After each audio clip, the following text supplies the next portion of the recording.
Hello, I'm Jose, and this week I will be discussing question number 3, which goes, what did you learn about affirmative action? Discuss Gutter and Bollinger, the Gutter and Bollinger case. Affirmative action is essentially a government effort to allow equal access to opportunities in education, the workplace, and government functions, or the way that the government contracts people. And the way that this works is by allocating a certain number of positions to people of these demographics.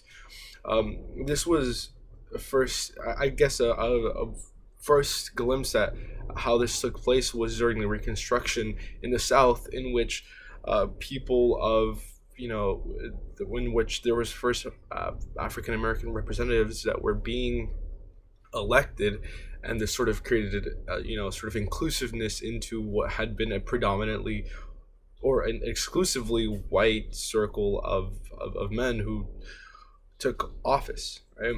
So that's probably one of the first uh, ways of this affirmative action. However, it that did end because of the withdrawal of the soldiers in the South, and we didn't see it again until the Civil Rights Act of 1964. The Civil Rights Act came in part because of President, I think it was, who was it again? Let me just make sure.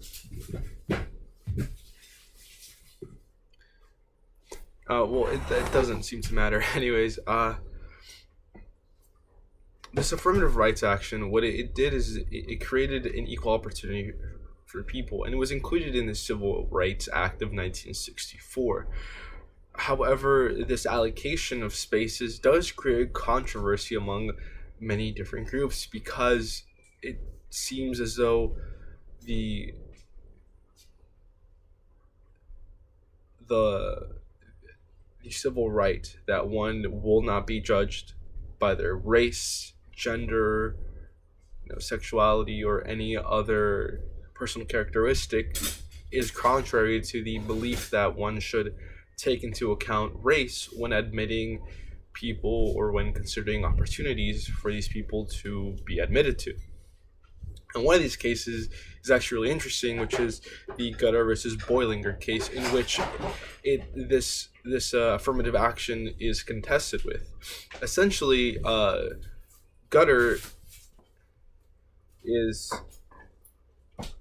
being sued by Bollinger because Bollinger believes that their admittance has been denied because the space that would have been hers was given to someone of color, even if this person of color was underqualified in comparison to Bollinger. Now, while this is an interesting case because it does highlight the sort of antithesis of how these two principles work with each other, because if the understanding is that one will not be that one will not be judged based off their race, based off their gender, based off physical characteristics, then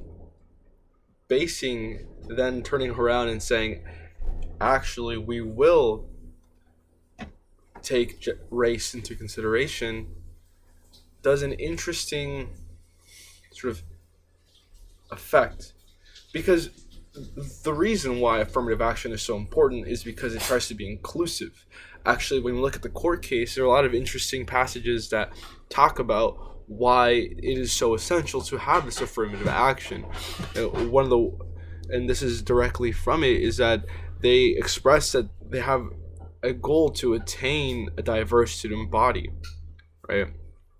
This is achieved by letting in different people of different demographics and not just a majority. This then provides a more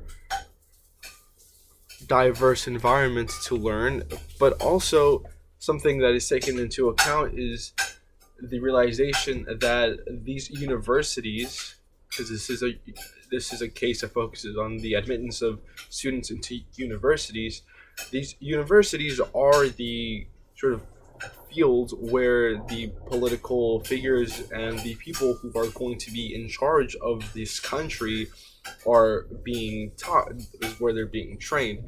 Effectively, the university is a training ground for the leaders of tomorrow in a simplistic layman's terms. So when the court is thinking about this case, right, about the allegations there that it is unfair to admit someone based on their race, the court has to balance these two, right? They have to come to a sort of to a an agreement. They have to meet halfway. And essentially, what ends up happening in this case is that the the university and all universities are actually still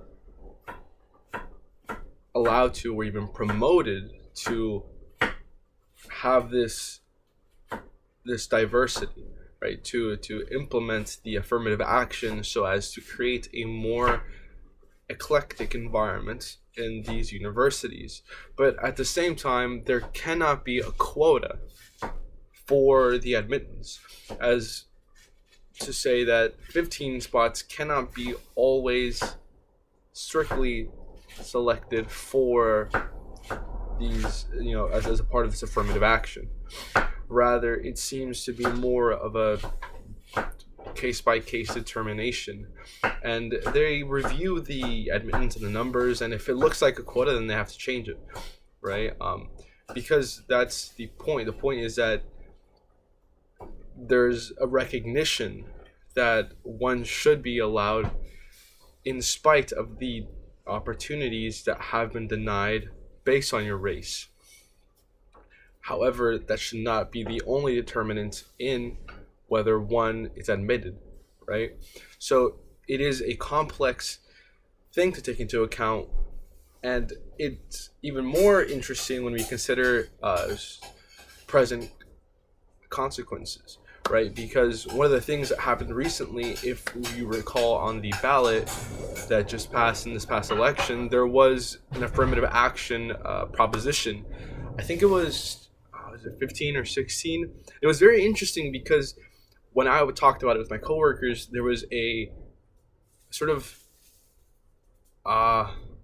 like there was an unsureness about it, and a big part of it was because of the language that was being used to stipulate the mandates of this proposition, right? It sort of seemed like people were being explicitly hired based on their race and their gender and their identity, and thus it seemed like there was a pejorative amount of prejudice that was being sort of legalized in this process of hiring people. And while the language of the proposition seemed controversial in this matter to many of the people who read it, its overall intent to include people of color and people who can participate and be beneficiaries of its affirmative action, it didn't do it, right? It didn't pass. That's interesting because there is still these effects that happen, but whether or not we are able to contend with them and sort of fix them by means of legislative action and word choice is something that we're going to have to see and perhaps be involved in later on.